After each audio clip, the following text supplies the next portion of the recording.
Bonjour, je vous propose un travail sur les nombres complexes. Alors, de quoi s'agit-il? En classe de seconde, vous avez travaillé sur les ensembles de nombres n, z, d, q, r, et vous avez vu ce schéma qui ne vous sera pas étranger de ces 5 ensembles qui s'imbriquent les uns dans les autres. Et en classe de seconde, on vous a dit que R serait l'ensemble de tous les nombres que vous connaîtriez jusqu'à la fin de la classe de seconde. Eh bien, il existe en fait un nouvel ensemble de nombres qui contient tous les précédents, c'est-à-dire que je peux dessiner une sixième patatoïde qui englobe toutes les précédentes. Cet ensemble se note C, il s'appelle l'ensemble des nombres complexes. Cet ensemble va contenir un nouveau nombre qui est noté i et qui va être tel que i au carré soit égal à moins 1. Grand scoop, ça veut dire qu'un carré va pouvoir devenir négatif. Les nombres complexes se noteront sous la forme a plus ib, où a et b sont deux réels, et i, le nombre tel que i au carré soit égal à moins 1. Et nous allons admettre que les règles d'addition et de multiplication dans cet ensemble C sont identiques et prolongent celles que nous connaissions déjà dans R. Ces opérations-là, on ira les faire un petit peu plus tard. Je vais d'abord m'intéresser à du vocabulaire et à représenter, avoir une image de ce qu'est un complexe dans le plan. Allez, passons au vocabulaire. On a dit qu'un complexe allait s'écrire sous la forme A plus IB. Eh bien, cette écriture, avec A et B réels, s'appelle la forme algébrique du nombre complexe. Vous aurez l'occasion de voir en première et en terminale qu'il existe deux autres formes d'écriture d'un nombre complexe. Je vais donner quelques exemples. Eh bien, le nombre 2 plus 3i est effectivement de la forme a plus ib avec a qui est égal à 2 et b qui est égal à 3. Le nombre 5 moins 4i est bien de la forme a plus ib avec a qui est égal à 5 et b qui est égal à moins 4.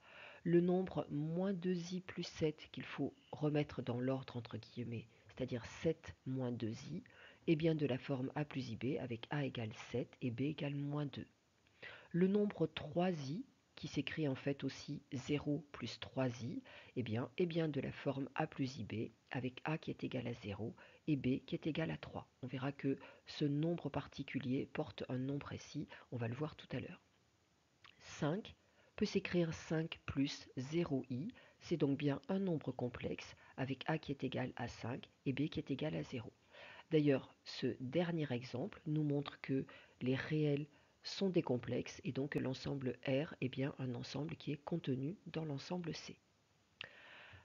Par contre, si je vous donnais le complexe 4 plus i facteur de 3 moins 5i, là, il n'est pas écrit sous forme algébrique, il faudra faire un calcul pour le mener sous sa forme algébrique. Et d'ailleurs, on le verra, lorsque on demande de calculer dans l'ensemble C, sauf mention du contraire, on attend toujours le résultat sous forme algébrique, donc sous la forme A plus IB. Dans cette fameuse écriture, forme algébrique A plus IB, avec j'insiste A et B qui sont deux réels, eh bien le réel A va s'appeler la partie réelle de Z et le réel B va s'appeler la partie imaginaire de Z. Et on a des notations pour désigner partie réelle de Z et partie imaginaire de Z. Voilà, lorsqu'on a un complexe, sa partie réelle se note REZ et sa partie imaginaire se note IMZ. Un petit exercice pour appliquer tout ceci. Donc j'ai donné plusieurs complexes et on demande partie réelle et partie imaginaire.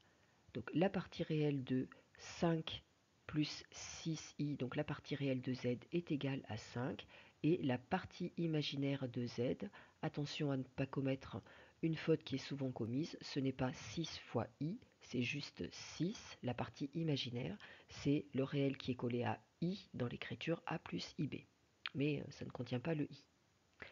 Pour le complexe moins 2 plus i, eh bien, la partie réelle est égale à moins 2, la partie imaginaire est égale à 1, puisque moins 2 plus i, c'est la même chose que moins 2 plus 1i. Pour le complexe 4i, qui est aussi égal à 0 plus 4i, eh bien, sa partie réelle c'est 0, sa partie imaginaire c'est 4. Pour le complexe i racine de 2 plus 3, qu'on réécrit sous la forme 3 plus i racine de 2, la partie réelle c'est 3, la partie imaginaire racine de 2. Pour le complexe 8, qui est aussi 8 plus 0i, eh bien, la partie réelle c'est 8 et la partie imaginaire c'est 0. Et pour le complexe i qui est aussi 0 plus 1 fois i, la partie réelle est 0 et la partie imaginaire c'est 1. J'avais dit que certains complexes allaient avoir des nombres particuliers, et bien cela arrive. Donc un complexe qui a sa partie imaginaire qui vaut 0 est un réel. Donc tout réel est un nombre complexe de partie imaginaire 0.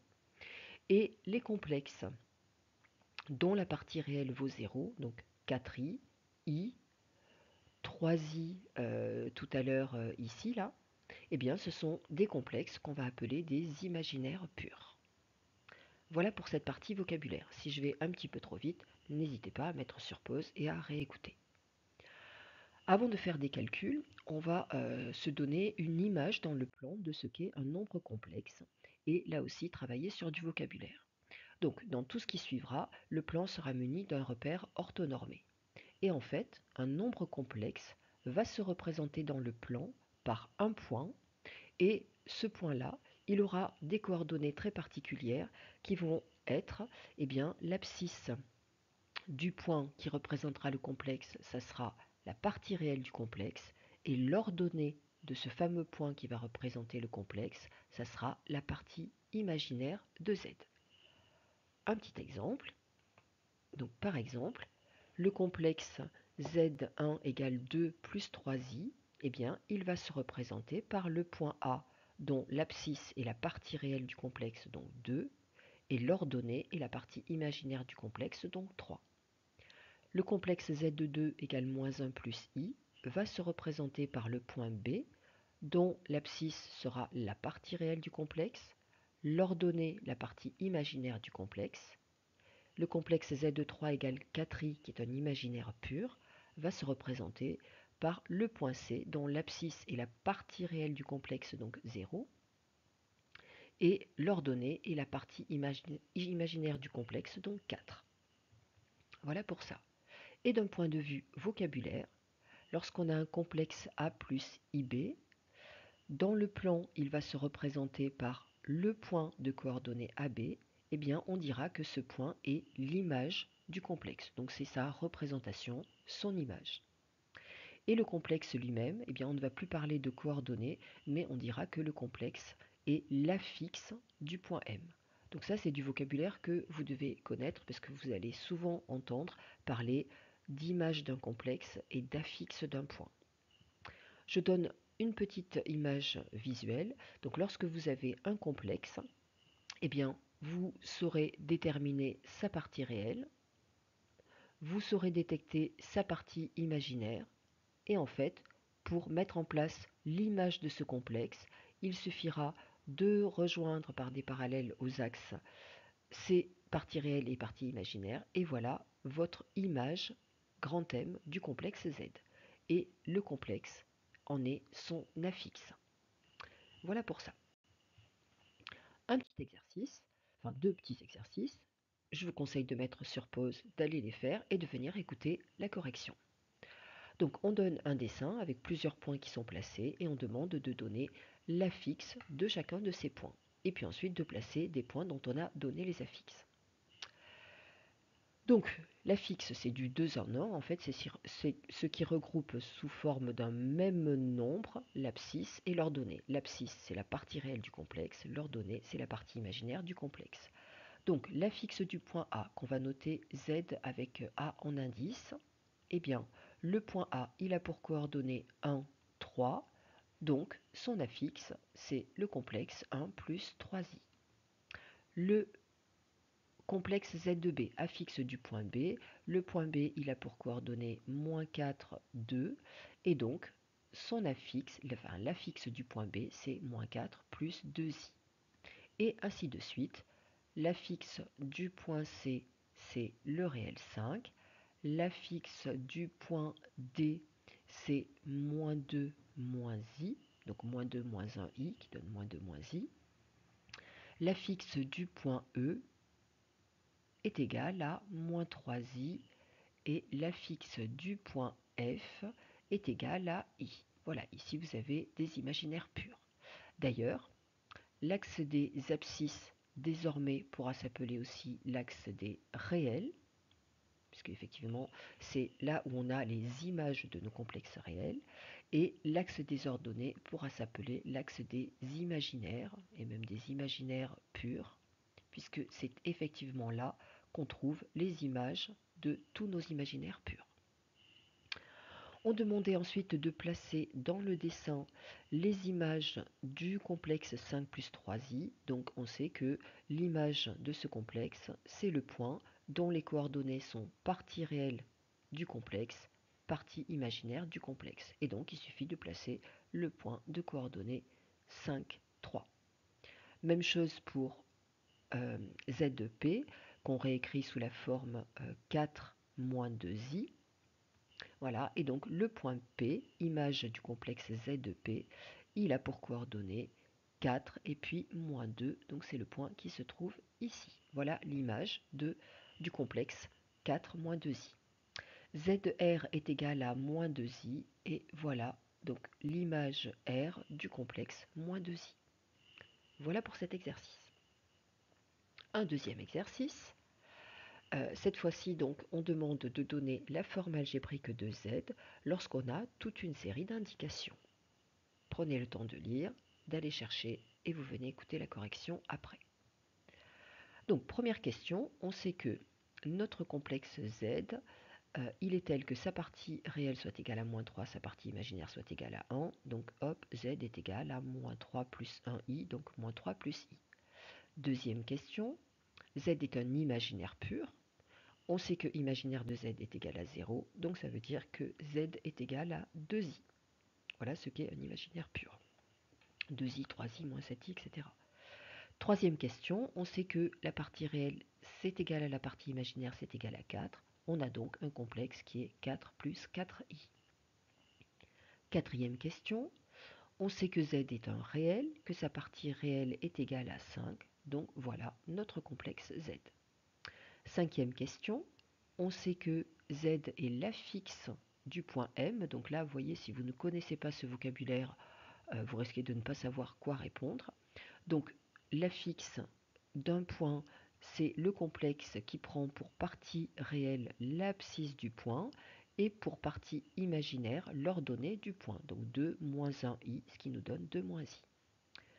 Sixième question, on sait que l'image de Z est le point T. Là aussi, si vous ne savez pas ce que veut dire image d'un complexe, c'est-à-dire le point qui représente ce complexe, eh bien ça peut être compliqué. Et donc, on sait que Z est égal à 0 plus 7i, donc tout simplement 7i. Et question 7, on sait que partie imaginaire est égale à moins 2 et que partie réelle est égale à 1. Et ça nous donne donc 1 moins 2i. On a juste essayé de brouiller les pistes en vous donnant la partie imaginaire avant la partie réelle. À vous de faire attention. Voilà pour ça. Donc j'espère que le vocabulaire affixe, image va être clarifié par ce travail. On va maintenant passer aux opérations dans l'ensemble C. Et on a dit que eh bien, les règles de l'addition de la multiplication étaient identiques, donc ça veut dire qu'on garde la distributivité, simple, double, les identités remarquables, etc., les priorités. Par contre, en ce qui concerne la division, eh bien, il va falloir faire attention et s'entraîner un petit peu davantage, donc puisqu'il faudra supprimer le i au dénominateur. Sauf mention du contraire, le résultat d'un calcul va toujours se donner sous forme algébrique. On ne vous le répétera pas, c'est à vous de le savoir. Allez, donc un exemple avec, donc je donne 3 complexes et je demande de faire toute une série de calculs et on va les faire ensemble. Donc, prenez plutôt le temps, vous, de les faire par vous-même et puis de venir voir la correction en sachant que peut-être sur la division, vous aurez un petit peu plus besoin d'explications. Donc première question, on demande Z1 plus Z2. Donc Z1 plus Z2, c'est donc 2 moins 3i plus 5 plus 4i. Et ce qui paraît tout à fait logique, hein, c'est d'additionner les parties réelles ensemble et les parties imaginaires ensemble. Et on obtient 7 plus i. Une petite remarque au passage, tous les calculs que vous faites sur les nombres complexes sont vérifiables sur votre calculatrice. Il suffit juste que vous alliez identifier où se trouve le i sur votre calculatrice et comment on la passe en mode complexe. Deuxième question. Z2 moins 4 fois Z1, c'est donc égal à 5 plus 4i. moins 4 facteur de z de 1, donc n'oubliez pas les parenthèses, hein, c'est la même chose que dans R, hein, les parenthèses sont importantes. Donc ça donne 5 plus 4i moins 8 plus 12i, et c'est donc égal à moins 3 plus 16i. Je vous conseille d'aller vérifier à chaque fois sur calculatrice, comme ça vos calculs seront à chaque fois justes. Z de 1 multiplié par Z de 2, eh bien donc on n'oublie pas les parenthèses, sinon en l'absence de parenthèses, c'est les priorités qui opèrent et il n'y aurait que la fin du complexe qui serait multipliée par le début de l'autre. Voilà, donc on distribue 10 plus 8i moins 15i et puis moins 12i au carré. Je vous conseille au début d'y aller doucement. I au carré, ça fait moins 1, mais on va l'écrire après. Ça donne donc 10 moins 7i plus 12, puisque i au carré donne moins 1, et ça fait donc 22 moins 7i. Et voilà pour ce complexe. Quatrième question, z de 2 au carré.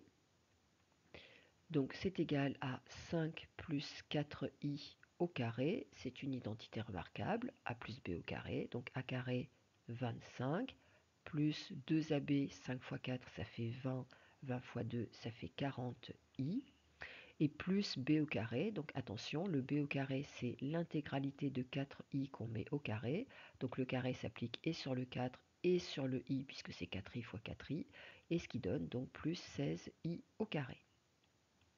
I au carré faisant moins 1, on va pouvoir continuer ce calcul, et cela donne donc 25 plus 40i moins 16, ce qui donne donc 9 plus 40i. Encore une fois, pensez à aller vérifier sur votre calculatrice. Cinquième question, on passe à la division. Donc la division est considérée comme étant plus délicate. Mais si vous avez fait au préalable un travail un peu similaire avec la racine carrée, suppression d'une racine au dénominateur, eh bien on va garder exactement le même principe. Si ça n'a jamais été fait, eh bien il va falloir le découvrir là. Donc z de 2, 5 plus 4i sur 3i. Je rappelle que la seule chose que l'on a le droit de faire sur une fraction pour que le égal reste vrai, c'est de multiplier le numérateur, donc l'intégralité du numérateur, et l'intégralité du dénominateur par le même nombre k. Donc là, on s'interroge à par quel nombre il faut multiplier numérateur et dénominateur, et surtout le dénominateur, pour supprimer le i. Eh bien, comme on sait que i au carré, ça donne moins 1, on se rend compte que là, si on multiplie par i, on va se retrouver avec 3i au carré, et donc le i va disparaître. Et on obtient donc une multiplication par i au numérateur et au dénominateur, voilà, ce qui donne 3i au carré au dénominateur. Le dénominateur, on va obtenir moins 3, donc on a bien supprimé le i, et on va développer le numérateur. 5i plus 4i au carré.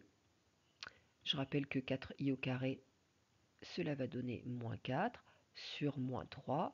On a dit qu'on mettait ça sous forme algébrique, donc on va couper la fraction. Je rappelle que a plus b sur c, c'est la même chose que a sur c plus b sur c, et donc ça va nous donner moins 4 sur moins 3 qui donne 4 tiers, plus 5 sur moins 3, donc moins 5 tiers de i. Voilà, pour bien l'écrire sous la forme a plus ib. Voilà pour ce résultat, 4 tiers moins 5 tiers de i. Encore une fois, vérifiable sur la calculatrice, donc ne vous en privez pas. Le calcul le plus compliqué va être celui de z de 1 sur z de 2, et si vous le comprenez, eh bien après ça va être à peu près tout le temps du même principe. Donc z de 1, 2 moins 3i, et z de 2, 5 plus 4i. Donc un élève qui se dit on va multiplier numérateur et dénominateur par i de nouveau, qu'est-ce qui va se passer au dénominateur? Eh bien quand on multiplie par i, effectivement, cette multiplication va faire disparaître le i ici, mais va le faire apparaître ici. Donc ça ne marche pas. Une personne qui va se dire on va multiplier par 5 plus 4i au numérateur et au dénominateur. Donc ça veut dire qu'au dénominateur on va se retrouver avec 5 plus 4i au carré. Alors, ben, c'est a plus b au carré, ce qui va donner a carré, donc 5 au carré 25, plus 2ab, ah bah zut, on va se retrouver avec le 40i, donc le i qui va rester. Donc ça ne marche pas. Et en fait, quand on réfléchit, il y a une identité remarquable qui met tout le monde au carré, c'est l'identité a plus b facteur de a moins b qui est égal à a au carré moins b au carré. Ce qui veut dire que si le i est dans a, eh bien, il va disparaître ici. Si le i est dans b, il va disparaître ici. Et donc, c'est cette identité remarquable, en fait, qu'il faut aller viser. Donc, on va focaliser sur le dénominateur. Le dénominateur, c'était 5 plus 4i. Et donc, ce dénominateur, si on le multiplie par 5 moins 4i, eh bien, on a bien l'identité remarquable a plus b fois a moins b, ce qui va donner a au carré moins b au carré, donc 4i intégralement au carré, ça fait 16i au carré. Donc là, je m'assure que ça marche bien avant d'aller travailler sur le numérateur, ce qui fait 25 plus 16, et vous voyez qu'on a bien supprimé le i au dénominateur. Voilà, et on va continuer les calculs. Donc, le numérateur, ce qu'on a fait au dénominateur, on est bien évidemment obligé de le faire au numérateur, sinon l'égalité ici n'a plus lieu. Ensuite, on développe ce numérateur, ce qui donne 10, moins 8i, moins 15i, et puis plus 12i au carré. Ce qui donne donc 10, moins 23i, moins 12. Et puis ensuite, on va pouvoir séparer partie réelle et partie imaginaire. 25 plus 16, ça fait 41, ce qui nous donne donc moins 2 sur 41, moins 23 sur 41 fois i. Et voilà le résultat que vous devez trouver, vérifiable encore une fois sur la calculatrice. Voilà, peut-être que ça sera allé un petit peu trop vite. Peut-être que ces exemples ne suffisent pas, et c'est même sûr et certain. Je vous rappelle qu'il ne s'agit pas en mathématiques juste de comprendre, mais aussi de beaucoup s'entraîner pour s'approprier les concepts. Et donc, pour ce faire, eh bien, je vous propose cet exercice-là. Mais comme je ne vais pas rallonger cette vidéo qui risque sinon de durer 2 heures, ce que je vous propose, c'est d'aller faire le travail, et moi, je vais pas à pas vous mettre en évidence la correction. Donc vous allez faire ça totalement en autonomie. Je rappelle aussi que ces calculs-là sont tous vérifiables sur la calculatrice, et donc vous pouvez vous-même vous proposer des énoncés et aller faire autant de calculs que vous voulez en allant les vérifier, bien sûr. Voilà ce que vous aurez trouvé pas à pas. Donc j'affiche les résultats. Et vous, ce que vous ferez, eh bien, c'est vous mettrez sur pause et vous irez donc retrouver chacun de ces résultats. Et voilà la suite.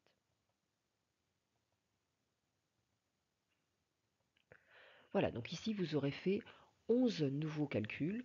C'est bien, mais c'est toujours pas suffisant pour s'approprier les complexes. Je passe maintenant au travail sur la résolution d'équations que je vais qualifier d'équations simples, c'est-à-dire des équations abordables pour des élèves de première terminale euh, dans l'ensemble C. Alors, comme ce que vous aviez l'habitude de faire, eh bien, il va falloir le garder. C'est-à-dire que la première des choses que vous allez devoir faire, c'est identifier la nature de l'équation que vous avez en face de vous. Est-ce que c'est du premier degré? Eh bien, ça va être comme dans R, c'est-à-dire on met toutes les inconnues d'un côté, tous les nombres de l'autre. Est-ce que c'est du second degré? Ça va être comme dans R, à savoir, eh bien, soit on cherche à factoriser pour avoir un produit nul, et la règle du produit nul reste la même, un produit est nul si et seulement si l'un des facteurs est nul, soit si vous observez la forme z au carré égale réel, eh bien, sachez l'extraire, et je rappelle que dans R, quand on avait l'équation x au carré égale a, il y avait trois cas possibles. Si a était strictement positif, cette équation avait deux solutions qui étaient moins racine de a et racine de a, et souvent vous oubliez moins racine de a. Si a était égal à 0, cette équation n'avait qu'une seule solution qui était qui était 0. Si a était strictement négatif, eh bien cette équation n'avait aucune solution. Voilà, sauf que dans C, puisque un carré peut devenir négatif, eh bien cette partie-là va avoir changé alors que tout le reste est intact. Et donc quand vous aurez z au carré égale a avec a négatif, eh bien il y aura dans ces deux solutions qui seront i racine carrée de a et moins i racine carrée de a. Attention à ne pas aller mettre le i sous la racine. Donc i racine de a et moins i racine de a. Voilà. Je vais donner des exemples de résolution d'équations qu'on va faire ensemble. Et comme tout à l'heure, puisque quelques exemples ne suffisent pas, eh bien, vous pourrez aller vous entraîner avec un travail que je vais donner et qui est corrigé.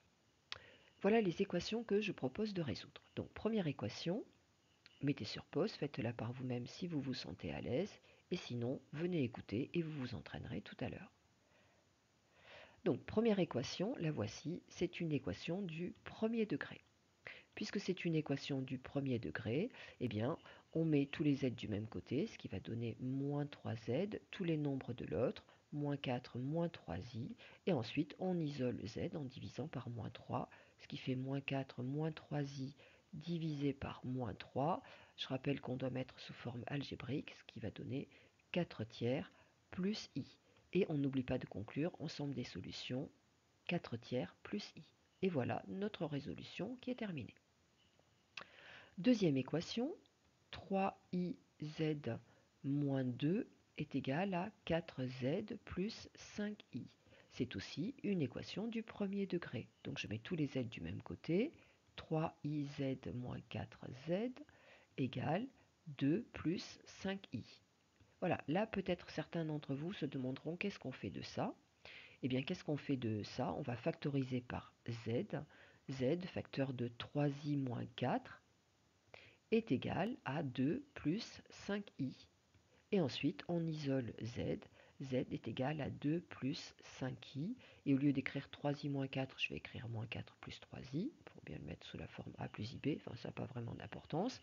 Attention, le calcul n'est pas fini. Je rappelle qu'un résultat doit se donner sous forme algébrique. Et donc là, on est de nouveau sur la compétence supprimer un i au dénominateur. Donc il faut multiplier par moins 4 moins 3i pour obtenir l'identité remarquable a plus b multiplié par a moins b. Voilà, ce qui donne, attention, vous êtes sur une équation, pas de succession de égale tout le long. Donc z est égal à, donc moins 4 au carré, ça fait 16, moins 3i, le tout au carré, ça fait 9i au carré, ce qui va donner, alors là, hop, je vais le faire à côté là-haut, z est égal, donc au dénominateur, ça va donner 16 plus 9, ce qui donnera 25, et je vais pouvoir continuer.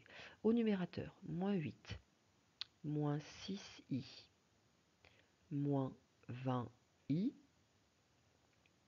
moins 15i au carré.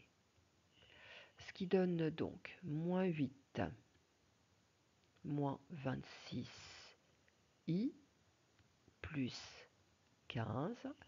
Et donc z est égal à 7 sur 25, moins 26 sur 25i. Et voilà votre solution. 7 sur 25, moins 26 sur 25i. Encore une fois, vérifiable sur la calculatrice. Surtout, ne vous en privez pas et allez bien vérifier. Ensuite, je vais passer à la page suivante pour continuer les résolutions d'équations. Troisième équation, donc 2z moins i, facteur de 5iz plus 1 égale 0. C'est une équation du second degré et qui est géniale parce qu'elle est sous la forme produit nul. Donc ça veut dire que soit 2z moins i est égal à 0, soit c'est 5iz plus 1 qui vaut 0. Là, ça va donner 2z égale i, et donc z égale i sur 2, qui s'écrit aussi 1 demi de i. Ici, ça va donner 5iz égale moins 1, Donc z est égal à moins 1 sur 5i. Attention, ce n'est pas fini. On multiplie numérateur et dénominateur par i. Donc moins i sur 5i au carré. I au carré faisant moins 1, ça fait moins i sur moins 5, donc 1 cinquième de i. Et voilà votre ensemble de solutions. 1 demi de i, 1 cinquième de i. Équation 4. Z au carré moins iz égale 0. C'est une équation du second degré, mais cette fois-ci, elle n'est pas sous la forme produit nul. Cela dit, c'est pas bien compliqué de s'y ramener puisqu'on a z qui est facteur commun. Donc soit z est égal à 0, soit c'est z moins i qui est égal à 0, ce qui nous donne ici z égale i, et donc deux solutions, 0 et i. Ensuite, z au carré plus 4 égale 0. Eh bien, on peut la ramener à z au carré égale moins 4. Et comme on est dans C, il y a deux solutions. Z égale i racine carrée de 4 ou z égale moins i racine carrée de 4. Comme racine carrée de 4, ça fait 2, ça donne 2i ou moins 2i. Et donc, ensemble de solutions, moins 2i, 2i. Il n'y a pas de classement des nombres complexes, il n'y a pas d'ordre dans les nombres complexes, donc au niveau de l'ensemble, vous pouvez mettre 2i avant moins 2i, ça n'a pas d'importance. J'ai dit qu'il y avait deux méthodes de résolution. Donc un élève pourrait très bien, d'ailleurs un élève qui ne comprendrait pas trop ça, eh bien ça va donner l'explication, reconnaître une identité remarquable, puisque z au carré plus 4, on peut le voir comme étant z au carré moins 4. Et moins 4, on peut le voir comme étant le carré de 2i. Effectivement, 2 au carré ça fait 4, i au carré ça fait moins 1. Et donc on a bien a carré moins b carré, z moins 2i, facteur de z plus 2i égale 0. Et ensuite, soit z moins 2i égale 0, soit c'est z plus 2i qui vaut 0. Et on retrouve bien les solutions de tout à l'heure. Voilà pour ça. Là encore, vous n'êtes pas assez entraîné sur les équations quand on a fait ces 5 exemples-là, donc je vous propose de vous entraîner davantage avec 8 nouvelles équations pour lesquelles je mets les réponses. Donc vous travaillez en autonomie. Donc ça veut dire que cette vidéo va vous prendre bien plus de temps que ce qui est indiqué là, mais c'est aussi un gros travail qui est fait sur ces nombres complexes. J'affiche pas à pas les solutions. Voilà pour la première équation.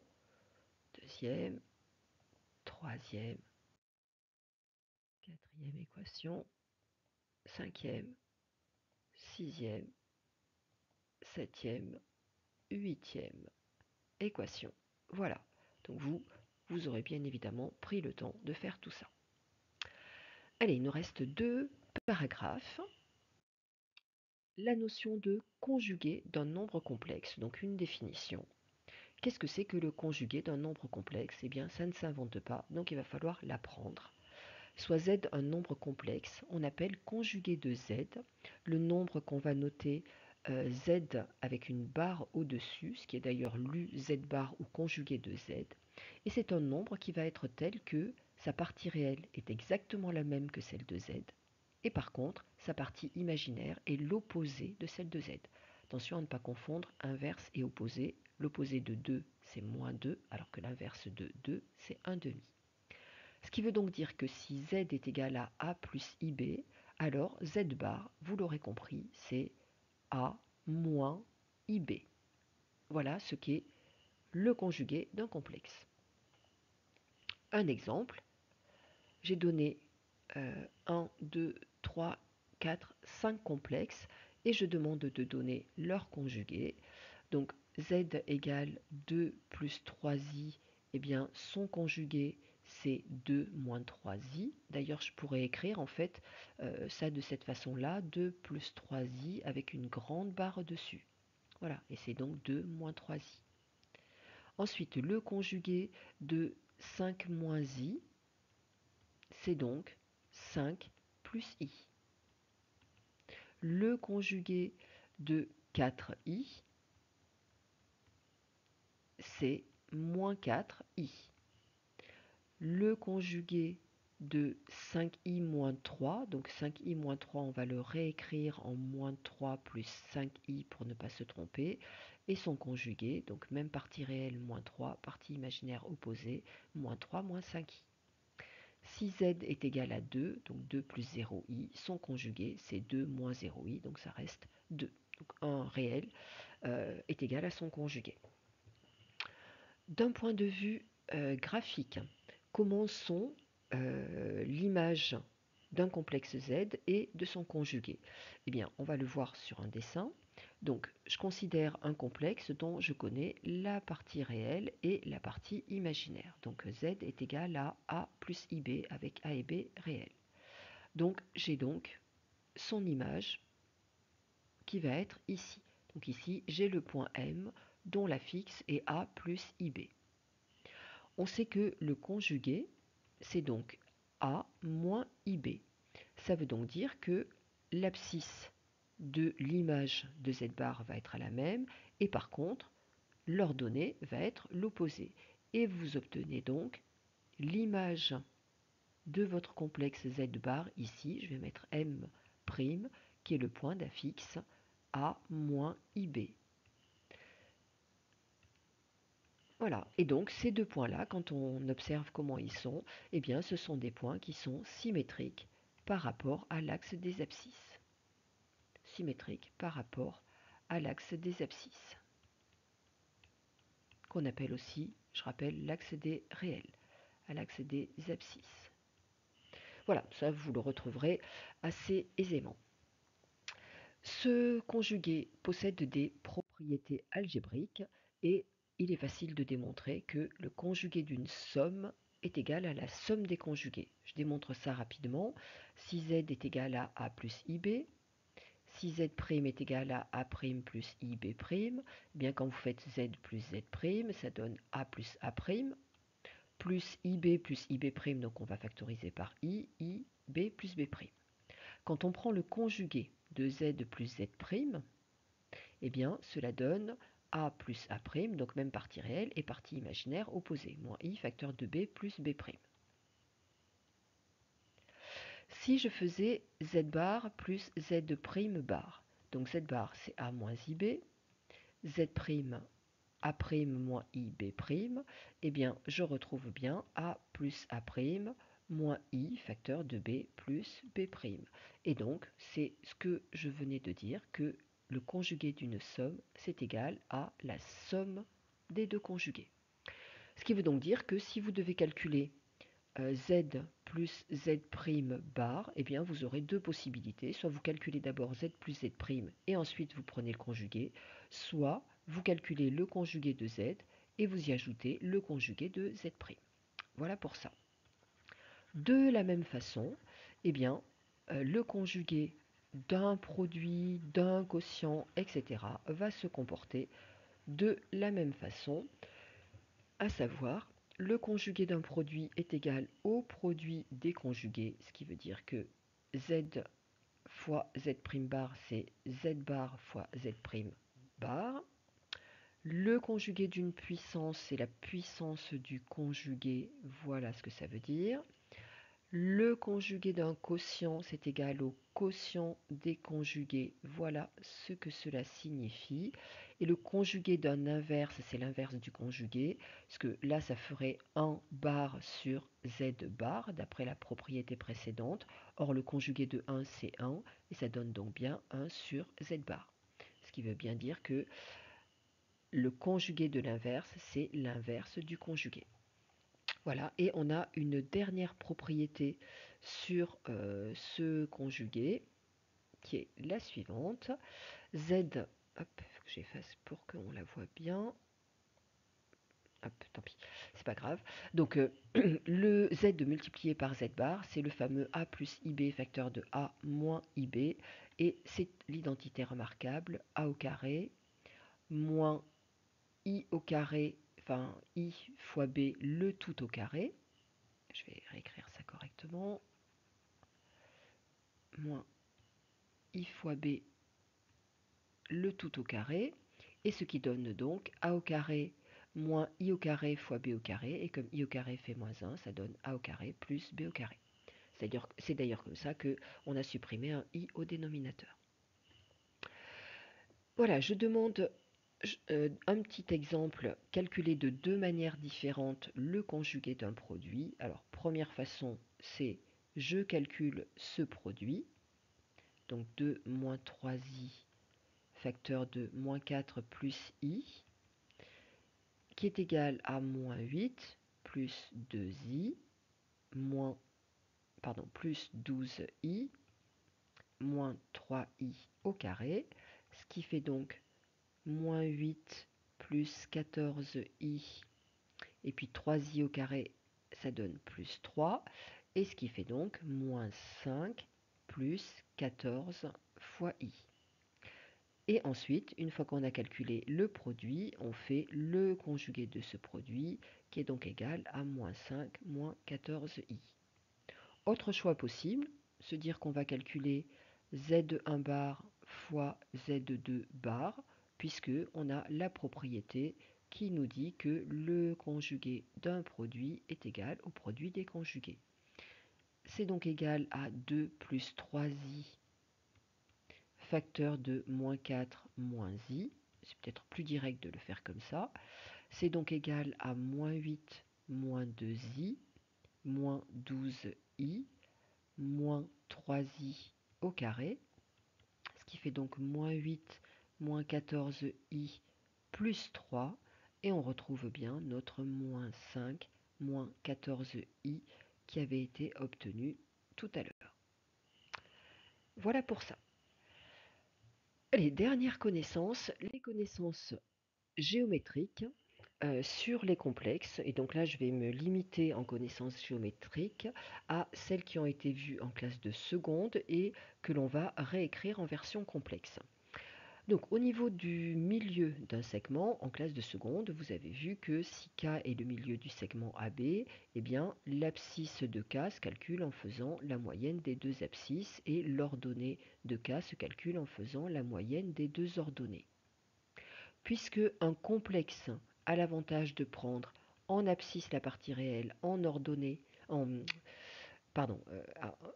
l'abscisse en partie réelle et en ordonnée la partie imaginaire, eh bien, nous, on va parler plutôt que de coordonnées, on va parler d'affixe du point K, et on aura exactement la même formule, c'est-à-dire z de K est égal à z de A plus z de B sur 2. Pour l'affixe d'un vecteur, comment vous calculiez les coordonnées d'un vecteur? Eh bien, on faisait x du deuxième point moins x du premier point, y du deuxième point moins y du premier point. On rappelle qu'un complexe a l'avantage de faire du 2 en 1, abscisse ordonnée tout dans un même nombre en partie réelle, partie imaginaire. Eh bien, au lieu des coordonnées, on va pouvoir remplacer ça par l'affixe du vecteur AB, et qui sera z du deuxième point moins z du premier point. Quand on travaillait sur les parallélogrammes, donc on vous a habitué normalement à faire un dessin pour ne pas vous tromper. Et vous saviez qu'un quadrilatère est un parallélogramme si et seulement si deux vecteurs étaient égaux, alors pas n'importe lesquels. Là par exemple, je vais prendre MT et le vecteur VA. Donc le dessin sert à ne pas se tromper de vecteur. On pourrait très bien dire le vecteur MV doit être égal au vecteur TA. Une égalité suffit. Eh bien nous, au niveau des complexes, on va aller travailler sur non plus les coordonnées mais les complexes. Donc le quadrilatère MTAV sera un parallélogramme si et seulement si l'affixe du vecteur MT est égal à l'affixe du vecteur VA. Donc on ira calculer les affixes plutôt que de calculer les coordonnées, et si les affixes sont égales, eh bien on aura un parallélogramme. Et je vais m'arrêter sur un exemple d'application. Mettez-le sur pause, faites le travail par vous-même. Je rappelle que si cette vidéo est trop longue, vous l'aurez sans doute coupée en deux pour la visionner en plusieurs temps, et c'est peut-être pas plus mal. Donc, le plan complexe est muni d'un repère orthonormé. On vous donne 4 points et première question, on vous demande de donner les affixes de chacun des points. Eh bien, l'affixe du point A qu'on va noter Z de A, eh bien c'est 3 moins 2i. Donc je rappelle que la partie réelle correspond à l'abscisse, la partie imaginaire correspond à l'ordonnée. ZB est égal à moins 1 plus 4i. ZC est égal à 0 moins 3i, donc moins 3i. Et ZD est égal à moins 5 plus i. Voilà vos 4 affixes. Deuxième question, donnez l'affixe du milieu K de AC. Inutile d'aller passer par les coordonnées de K. L'affixe, c'est du 2 en 1. Ce que vous auriez mis en abscisse, vous le mettez en partie réelle. Ce que vous auriez mis en ordonnée, vous le mettez en partie imaginaire. Ou tout simplement, eh bien, vous vous rappelez de la formule Z de K, c'est ZA plus ZC sur 2, milieu du segment AC. Et vous faites donc votre calcul. Donc ZA, 3 moins 2i, plus ZC moins 3i sur 2. Je rappelle qu'on doit donner ce forme algébrique. Ça fait donc 3 demi moins 5 demi de i. Donc, un élève qui serait passé par le calcul des coordonnées du milieu K de AC, avec les formules XA plus XB sur 2, YA plus YB sur 2, ça marche aussi.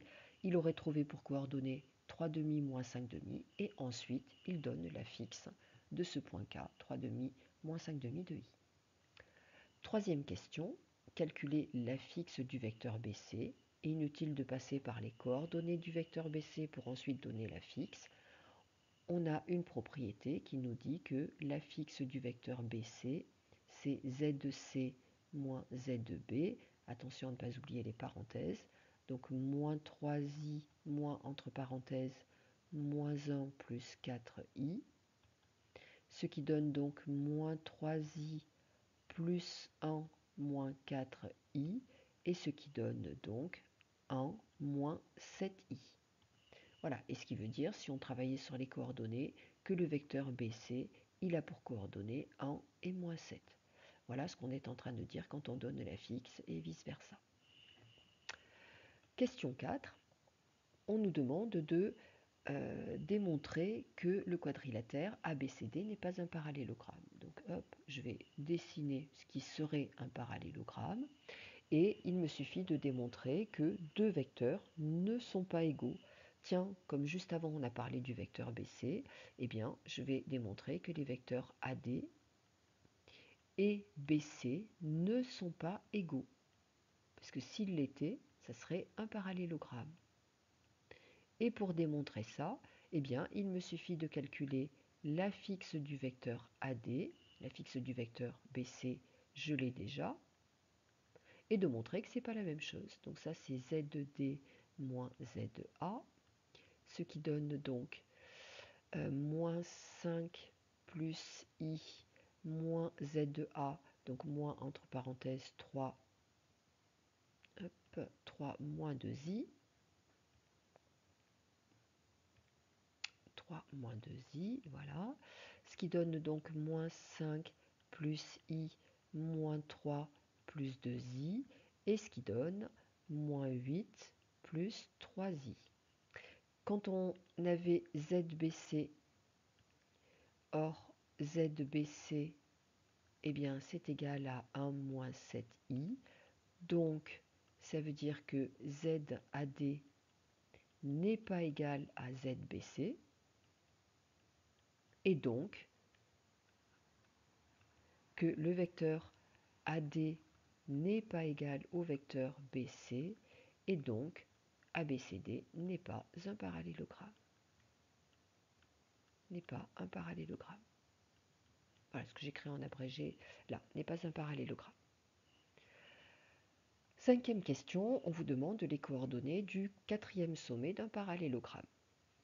Donc je vais dessiner ce parallélogramme A, B, C, E.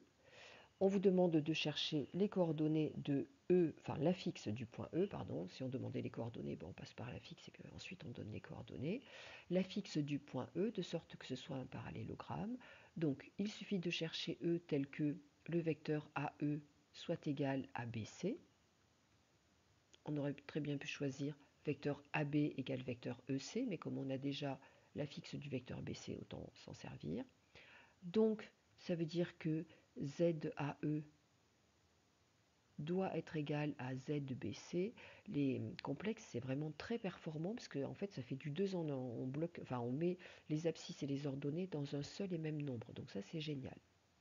Ça veut donc dire que ZE moins ZA, je rappelle que l'affixe du vecteur AE, c'est deuxième point moins premier point, est égal à ZBC, et ZBC, on savait que c'était égal à 1 moins 7i. On va passer ZA de l'autre côté, ça fait donc 1 moins 7i plus ZA, et on va finir le calcul. ZE est égal à 1 moins 7i plus ZA plus 3 moins 2i. ZE est donc égal à 4 moins 9i. Et voilà votre affixe du point E. Et si on vous avait demandé les coordonnées du point E, vous pouvez utiliser exactement la même stratégie et on en déduit que les coordonnées du point E sont 4 et moins 9 puisque ce point E est l'image de notre complexe ZE. Voilà, donc les complexes, c'est quand même un outil très très performant en géométrie parce que, encore une fois, ça va être du 2 en 1. L'abscisse et l'ordonnée qu'on calculerait en séparé, eh bien, on les met dans un seul et même nombre qui est un nombre complexe. Voilà, j'espère que cette vidéo vous aura permis de vous faire une idée de ce que sont ces nombres complexes et bien évidemment, il vous reste du travail d'entraînement à faire. Pour ma part, je vous dis au revoir et à très bientôt. Au revoir.